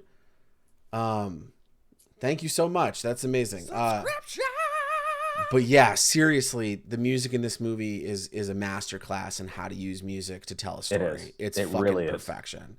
10 out of 10. Tiny Tim is a G, and that's all I'm going to say on the subject. But not only is the music something that just really lends itself to the tension of this movie, but I believe the sound design does the same. Denise, what are your thoughts on sound design for this? I'll actually just post this article about Tiptoe Through the Tulips instead of chatting about it. I think that the sound design, I'm going to give it a 9.5. I thought it was fabulous. I think that the use of like the piano and the record scratch and things like that were just really beautifully paired with the music in making you feel uncomfortable. Yep. The clock, the tick tock of the clock, the metronome, like it was all well paired with the music, which was beautiful. I'm sorry, D, I missed that. I was in chat. What did you give it? A 9.5. Yeah, rock solid. Glenn, how about you, man? What'd you think? She was fully wrong. It deserves a 10. Wow. I'm kidding. Wow. I think this is maybe the first time I've ever given anything. Just give it a 10. I think did I give a 10 to House on something? Probably. Enjoyability. I probably did, 10s a lot. since I fucking picked it. No, the sound design on this, yeah, I want to give it a half a point lower, but like when watching this movie, I was like, this should go down a half a point, and then I watched it like in the next scene, I was like, no, this is so much better. It deserves its 10. It deserves it. Like, to me, it was as much as I don't love jump scares, and I they have a place and I like them and they serve a purpose. And it's definitely a purpose. It's like super only in horror movies. I don't like over reliance on it, which this movie doesn't do, thankfully. There's quite a few of them, but it's not only a jump scare movie. The sound design of this movie, while like the words I'm about to use sound terrible, like this is what you want in a horror movie. Like it like truly is. It's like abusive. It's like full on assault. When you watch it, you're just like, oh god, this is just loud movie. But there are a lot of like really effective, subtle sounds, not music, just sounds, where you're just like, what the fuck was that? Where it's just like it uneases you. I have a feeling this has probably a really great like 5.1. Oh yeah, like a surround sound. No doubt. Like there's definitely movies that like if we watch them, like you're just like, holy shit, the surround sound in this movie is crazy. Swordfish is one of those. Oh yeah, that ball bearing scene is insane. Exactly right. I mean, Swordfish, fucking The Matrix, obviously. Heat, which is crazy because that movie is way too old to have great surround sound effects. A modern horror movie that had no money, The Black Coat's Daughter. It's on my list. I don't know if we'll ever get to it. There's so many. It has amazing surround sound in 2 scenes. But anyways, like this one just has it great in stereo if you're listening it in headphones. It's not just about like assault on you. It's about like this, like, what are you hearing? And you're just like, it just like it raises the back of your neck, like, what the fuck is that? Like, you know what I mean? That's what truly great sound design is, and this movie has it. Like, so that's hands down. So that's a 10 out of you then, Glenn? 10, maybe the highest score I've ever given. I mean, you're not wrong. This was a 10 for me for the most of it. I'll keep this short because I everything I said about music is roughly the same for this. Blathered on for too long. No, because I don't need to regurgitate a bunch of stuff that the both of you already said that was absolutely accurate. Like the movie, I gave it a 9.5. Again, getting very nitpicky, ultra nitpicky. There's one sound in this movie that I took a half a point off for. I gave it a 9.5 because when we see the water drip, 1, it doesn't sound like it belongs in the space, and 2, if that is a leaky faucet and it's been dripping in that same spot all night, it's not going to make a different sound on the second drop. It shouldn't, at least. So I gave it a 9.5, but it's just like the music. It's a character of the movie. It's there just like all the actors and just like the camera and everything else. 9.5. I'm biting my lip because I agree. Like it wouldn't make a different sound. I'm curious though. If I remember correctly, and I might be remembering incorrectly, could that have been on purpose? Because the second one kind of sounded like it was more hollow, like maybe it was a further sound. So it wasn't the hollowness of the sound, it was the higher pitch that bothered me. It was like a whoop, whoop. Okay. If that makes sense. And then I did want to comment as far as your comment on assaulting sounds goes, Glenn. I think that they used the house alarm very cleverly to really punch in the discomfort. I was going to say uncomfortableness, the discomfort of that scene. Well, I mean, my favorite yeah. thing that they did in this whole movie with sound design, and this is like pulling out, like literally, like you're talking Always about do. fine art in a museum.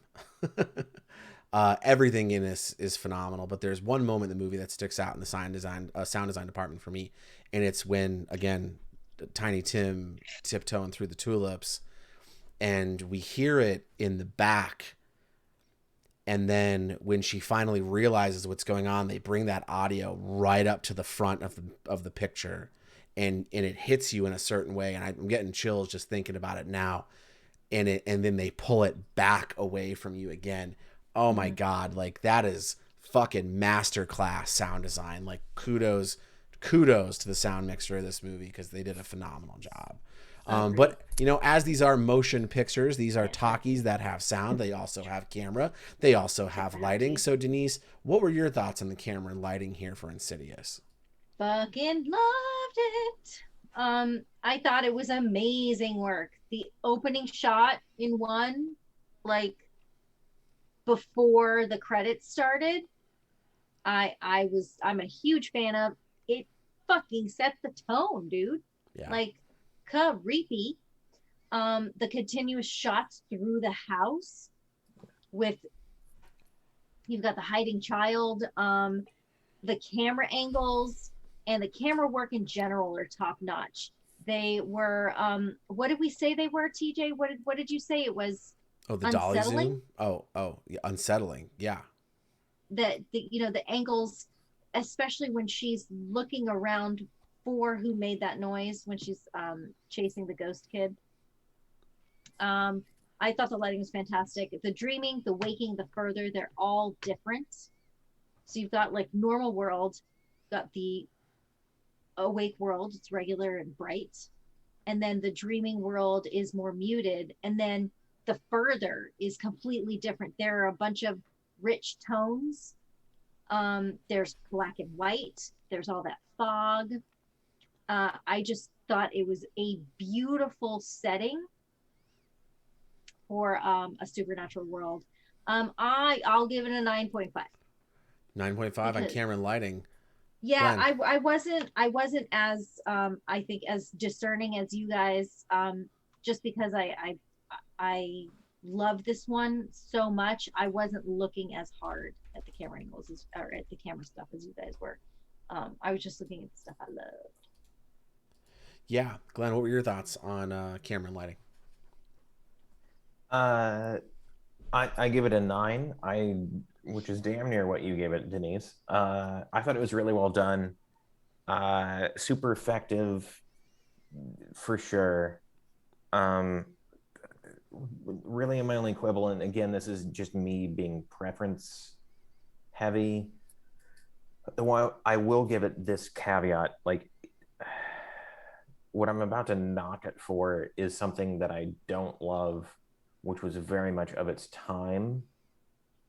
Back in the 2010s? It is. It's mid aughts, early. Not aughts. I don't even know what you talk about the tens. I don't think it's important. Like there has to be a term. Like there was the 20s, but like you know what I mean. Anyway, it's probably not important. Doesn't matter. I'm getting distracted. I don't love desaturation. I just don't. It was overdone for me. It was like, over desaturated. No, this movie wasn't over desaturated. It wasn't like movies 2 years prior were. It was just a joke because like D and then over desaturated. Get it? That was good. Whoa, that was headier than I fucking would have ever got. No, that was good. God damn, D. I owe you a drink. Shit. No, that was good. Yeah, like 2006 to 2009, like over desaturation to the point of like basically you're watching a black and white movie, really grinded on me. I will give this credit. There are definite tones. There are definite colors. Thankfully, that's really the only reason I gave it like half a point lower than I should have. Like Yeah. the cinematography was on point. The desaturation was for a point, which I give it very much credit for. Other than that, like everything was superb. Camera moves, actual lighting, cinematography, outside of the desaturation is like pitch perfect. Mm-hmm. Like if you don't have pitch perfect cinematography and lighting, like you pretty much fail as a horror movie. Like, yeah, I agree. I also gave it a 9. There were a couple moments for me camera wise that got a little inconsistent. Again, this is me being crazy picky. Exactly. You know, there were a couple weird shadows lighting wise that didn't seem to add up. The biggest thing for me was in the scene where he's going downstairs to check the alarm, and there's a bunch of like orange, like tungsten light pumping through the stained glass.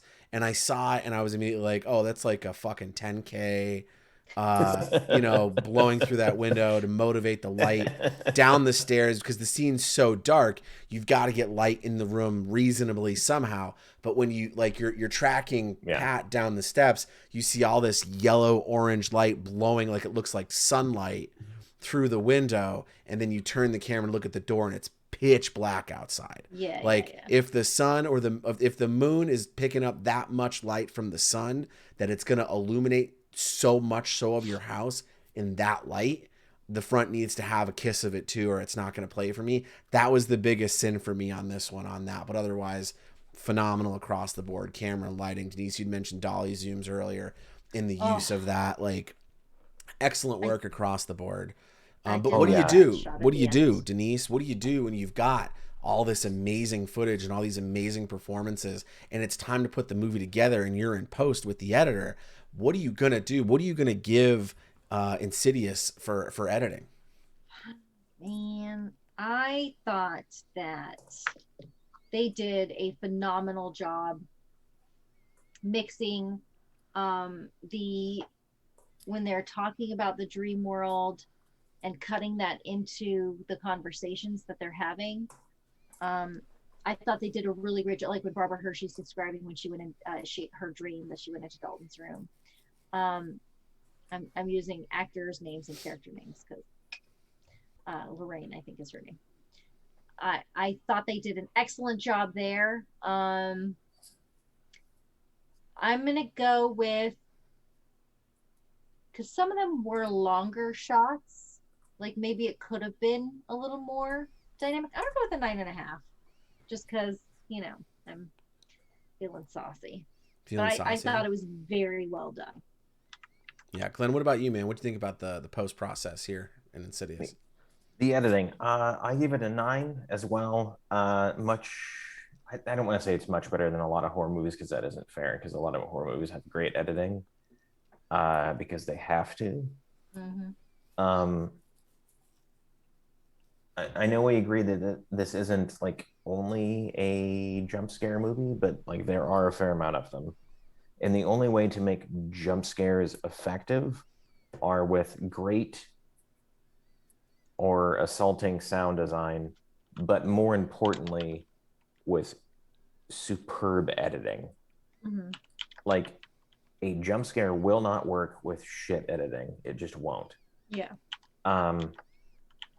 This has a few jump scares, but they all work extremely well, because they still get me to this day, because I know where they're coming and it still fucking gets me. Mm-hmm. That truly is all down to editing and actually really good sound design. So for that, like, I can't give it any lower than a 9. Yeah, 9's a rock solid score. I mean, I ended up giving this a 9.5. And I mean, I'll say it up front. I gave it a whole half a point because of the Hot Pocket continuity.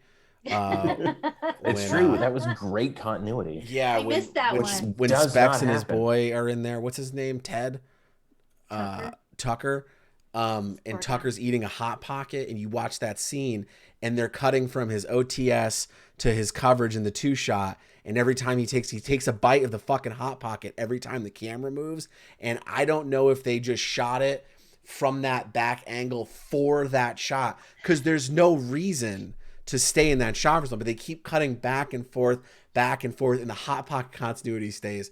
I gave it a whole half a point just for that.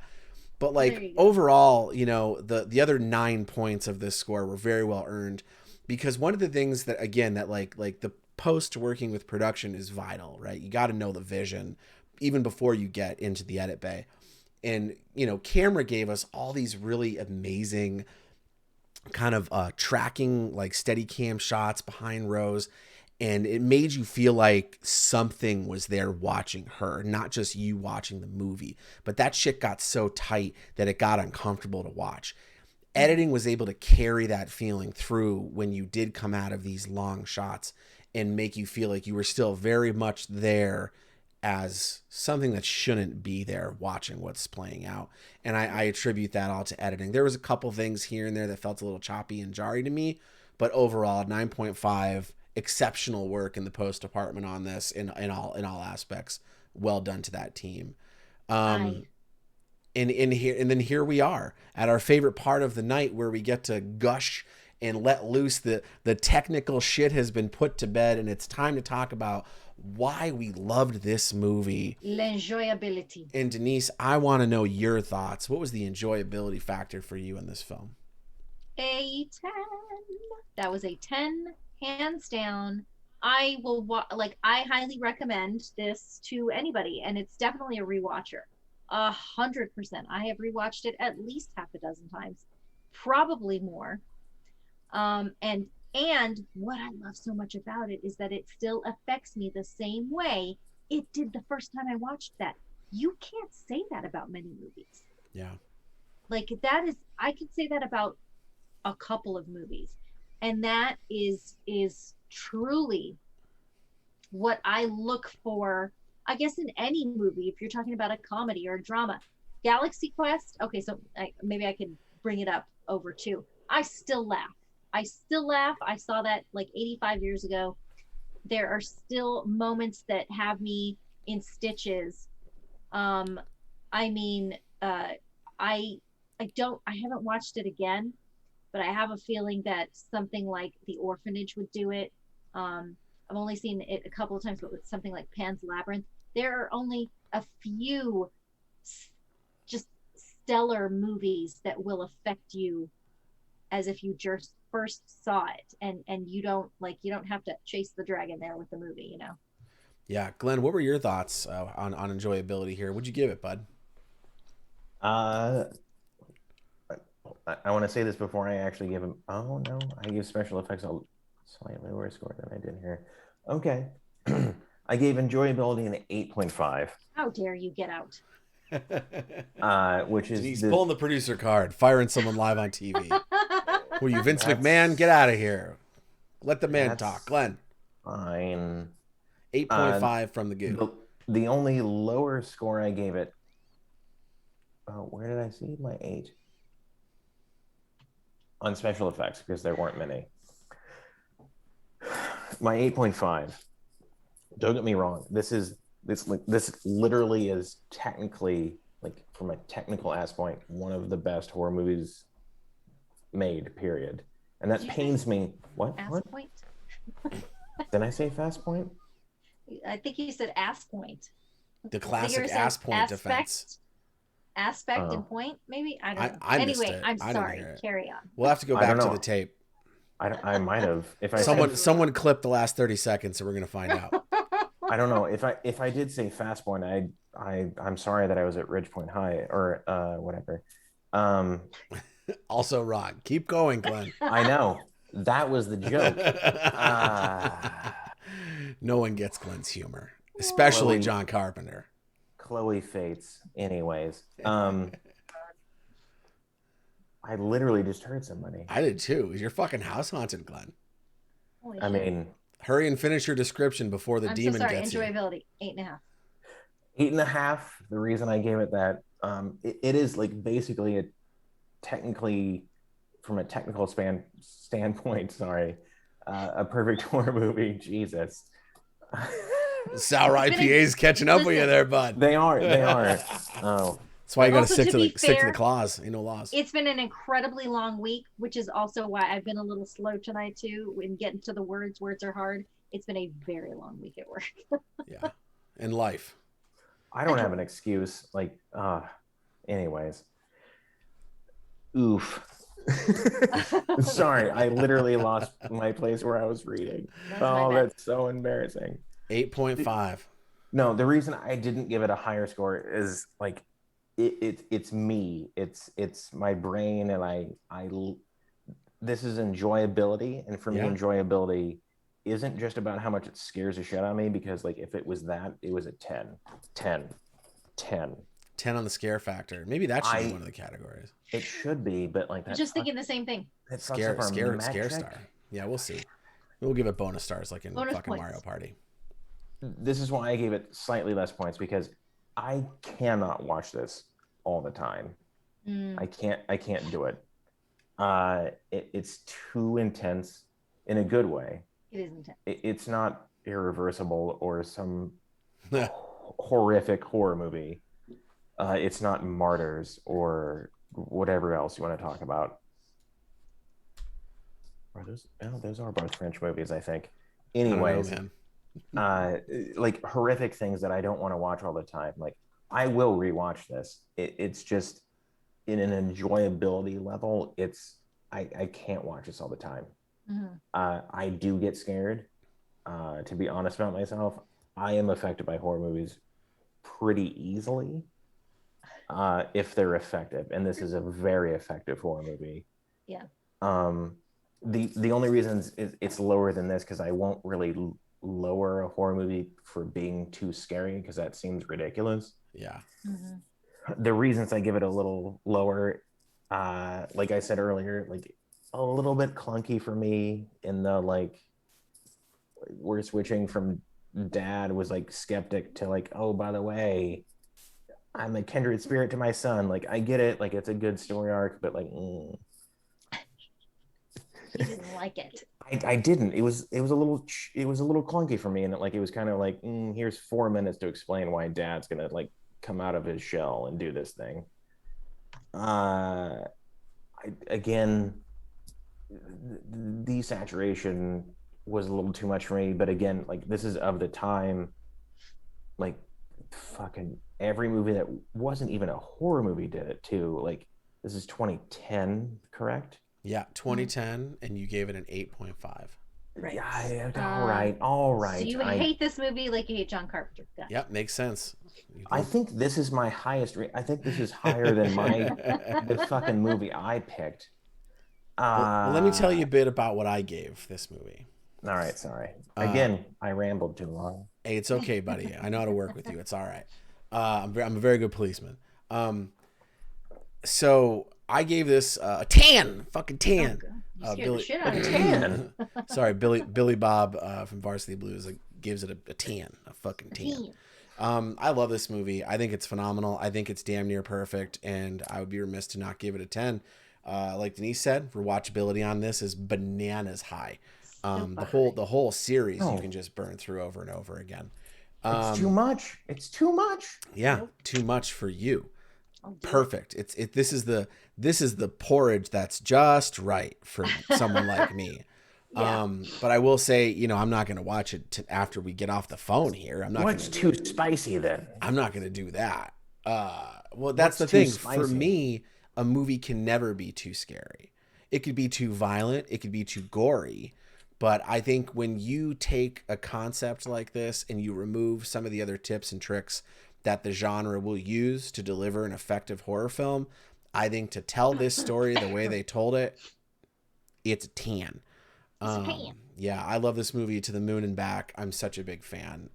It obviously, listen, we all love this movie because I'm pretty sure these are some of the highest scores that we've ever seen. So I'm going to ask you, Denise, one last question of the night. What was your total? How much popcorn you got in your bucket? Dude, my fucking bucket is almost overflowing. This has a 95. 95, rock solid. 5 points away from a full bucket of popcorn. Flush with popcorn. Flush with blood and popcorn. That's amazing. Glenn, how about you, man? What was your total score on this? Bloody popcorn. I gave it an 89. Still very high, still high above that average point. And that's great. You know, I gave it a 94.5. This was easily clear winner so far for me on the overall score. My bucket almost runneth over with a 94.5. So we've changed. So you aren't the most hypercritical then. Well, I am very critical. I think the notes that I pulled were hypercritical, but it was hard to find them. You know, No, I know. I listened to you trying to pull them. very, very difficult to find for me. But that's the nice thing about this show. We're three very different people with three somewhat different opinions. And I think that that's a real treat because everybody loves different shit. And, you know, it's great. The great thing about it is that we have so much of it to sift through. The genre is ripe with amazing content that we can watch forever and ever, as proven by the fact that we've got more episodes of this show than we'll ever be able to do. So I think it's a great time to be alive as a horror fan. That's true. Because the world is on fire, and at least we have these fantasy horrors to fall back on when we can. But that's going to be our show for the night, everybody. We've got some announcements to go through real quick before we call it a night. But let's take a look. I'm going to pull these up so I can read. Ooh, it's bright in here. It's very, very bright in here. If you're new to the channel, please go ahead and give us a follow. That's a big help. We got our social media down below as well. We've got our old videos in our video section, all tidy and nice and neat and organized for you. And, you know, if you happen to be like our friends Epic and Austonia Knight, who are throwing out gift subs and subbing themselves, and to all of our subscribers out there, whether you were gifted a sub or whether you got one on your own, thank you very much for doing that. That's always appreciated and never expected, as our dear friend Eric would say. And speaking of Eric, you can catch Denise and I on Wednesday nights on Fractured Roll, which I have a chat command for, which I'm going to drop into chat. So you can see where that is. Yeah, check us out on Fracture Roll. That's a lot of fun. But you know, aside from that, we have a lot of awesome They're content. amazing storytellers. P.S. Oh, thank you. Amazing Thank storytellers. You, Thank both you very of them. much. Well, we got a lot of great stories here on Channel 29 too. For instance, Monday nights we've got Through the Void, which is our Monster of the Week live play show. That's 8 p.m. Eastern. Wednesday nights we've got Denise back in the chair at 7:30 p.m. playing Dead by Daylight on Dead by Daylight. Thursday nights, sometimes Tuesday nights, sometimes not at all when I don't feel like it, is Bonus Round, our When We Want What We Want video game show. Of course, you're watching Blood and Popcorn here on Friday nights at 10 p.m. Eastern, where the three of us horror nerds and longtime friends and collaborators are talking about our favorite and sometimes not so favorite horror movies. And finally, tomorrow night, be sure to check out a brand new episode every Saturday night. At 7:30 p.m., myself and Davis Saunders are cursed to talk about D&D and tabletop RPGs on This Show is Cursed.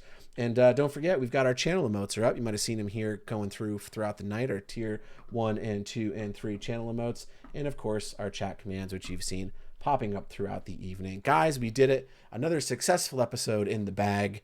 You know, we got to watch an all-time classic. I think we all loved it. And it was a really fantastic time. Oh, yeah, one more plug. Okay. Two more plugs, actually. Two more plugs for stuff that isn't entirely Channel 29 oriented. Sunday night at 4 p.m. Eastern, I'm going to be back with the Band of Badgers playing Zeke on Vampire the Masquerade. Give the Band of Badgers a follow. They have amazing content. They have an amazing community, an amazing Discord, which we also have, which is in its infancy, but it's a lot of fun. We have a good time chatting there about the shows and just checking in on each other, like our friend Epic, who's just got out of surgery, and we wish you the best, my dude, and hope you heal up soon. Recover quickly, please. Yeah, recover quick. And you know, one more thing that I'm extremely proud of, and please pay attention to Denise and I's socials, which you just to get information on this, because I don't have all of it right now, but let me just put this in here so you can follow us. That's all three of our socials there, or it should be. No, it's not. It's not going to work. Maybe. Let's see here. Did I do it wrong? No, I didn't do it wrong. I don't know. Someone else put it in there. But Denise and I are going to be playing in a Jasper's Game Day game, each of us.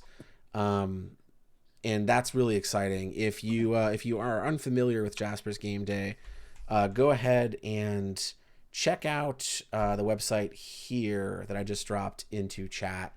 It's an amazing cause. It's an amazing event, and we're both so honored. Eric Artell from Fractured Roll is also playing in a game representing Fractured Roll. We'll be representing Fractured Roll and Channel 29, and just so honored to be a part of this amazing event and this amazing cause with some of the best players in the biz. It's going to be an amazing time, so please check that out. Before we go, Denise, I know we put it into chat. Where can people find you on the internet? You can find me on the socials at Denise Pantoja. I'm on Twitter, Instagram, and I'm on TikTok as the D Mogorgon. D, my nickname. And I'm also on Twitch, Denise Pantoja, and I'll be on tomorrow night with my show Resident Devil. Oh, that's amazing. Oh, yes. TJ named it. Oh, now the joke doesn't work anymore, but thanks for that. Glenn, where can people find you on the internet? They can find me at Odd Movie Master on Twitter. I'm sorry, I'm still getting used to it. I will be better at it. Put a picture up, damn it. Oh, I should do that. Oh, yeah. Oh, yeah, that's a good start. Oh, no, I should do that. And it doesn't have to be you. It could be anything. It could be a sandwich. Be a picture of the pile of horror movies you purchased. Yeah, whatever you want, buddy. It's all for you, Damien. Odd Movie Master. Perfect. It's all for me. Yeah, thank you. Movie Master. And I'm at TJ Rotell, and you can find me there wherever popular internets are sold. Thank you all for being here. We're going to go and raid someone after we log off, and we're going to go check out, let's see here, our friend, someone that we follow. Looks like Channel we've 29. got... Yeah, Channel 29. I wonder who else is on. What do we got here? The Onyx Path. Let's go to our friend D&D Seiko, who I believe we met via the Fractured Roll. The Froll. Raid. Ooh, the Froll. How do you spell this? D&D Seiko.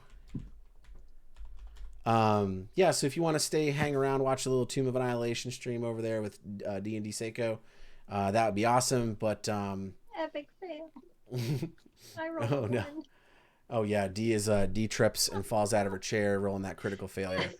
But yeah, thank you all so much for being here. Anyone have anything else to add before we sign off? Thank you for being here. Thanks for watching. And yes, thank you. More stuff coming. Oh wait, who's choosing? We should roll. Who's choosing? Oh yeah, we can absolutely roll. Well, so it's between Glenn and I to see who's going to pick the next movie. Let's find out. We're going to roll a D6. Actually, you know what? You know what's even more fun? Shoot. I might not be here. Oh, Glenn might not be here, so I'll just take it. I'll just go ahead and take it next week, which is good because I've got some interesting ideas on what to show you all. But take a look. Keep an eye on the socials. Keep an eye on the Discord for that. And thank you all again for being here. It's such an honor and a privilege to get to hang out with you guys and talk horror. We love you. Yes. Please stay safe. Take care of yourselves. Take care of each other. And until we meet again, bye.